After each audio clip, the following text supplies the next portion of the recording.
मंगल मैत्री बच्चों, जैसे कि आप जानते हैं आपका अभ्यास कार्य चल रहा है। आज मैं हिंदी में 10th क्लास में आपको नेताजी का चश्मा और बाल गोविंद भगत इन दोनों पाठों का पुनः अभ्यास रिवीजन करवाऊंगी।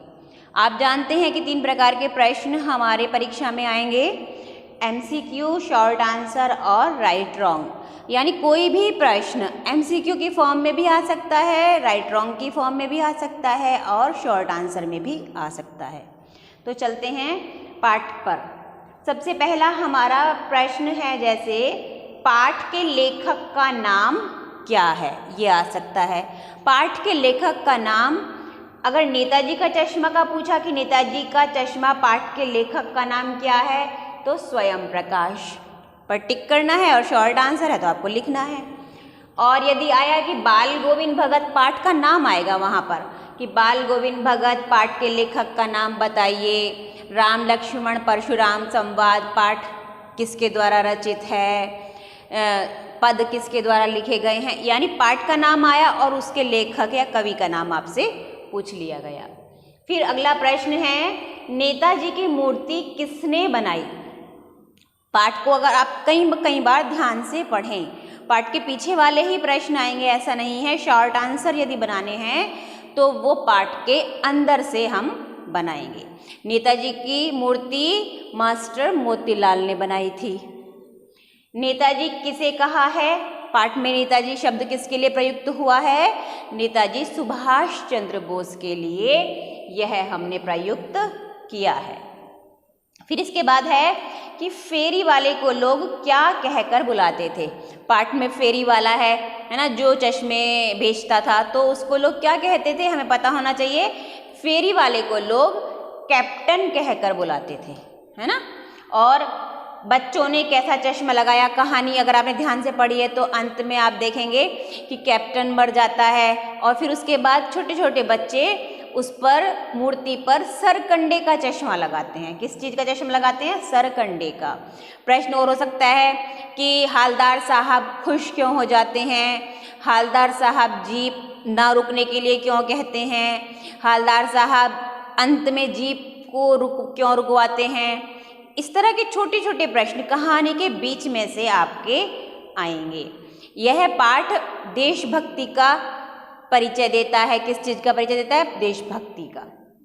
बाल गोविंद भगत किसके अगला पाठ है, अगले पाठ में बाल गोविंद भगत से प्रश्न छोटे छोटे बहुत सारे प्रश्न बन सकते हैं। ऐसा नहीं है कि जो प्रश्न मैंने आपको लिखाए हैं ये तो मैं सिर्फ आपको उदाहरण में बता रही हूँ, फॉर्मेट आपको बताया जा रहा है। इसी के आधार पे कोई भी प्रश्न पूरे पाठ में से बन सकता है। यहाँ पर बहुत ज़्यादा आपको हम प्रश्न नहीं दिखा पा रहे हैं, लेकिन प्रश्न बहुत अधिक हो सकते हैं। अब बाल गोविंद भगत से, बाल गोविंद भगत किसके अनुयायी थे या बाल गोविंद भगत किसको मानते थे, बाल गोविंद भगत कबीर को क्या कहकर बुलाते थे, तो ये कबीर के, किसके अनुयायी थे, कबीर के। इस तरह छोटे छोटे प्रश्न बहुत सारे बन जाते हैं।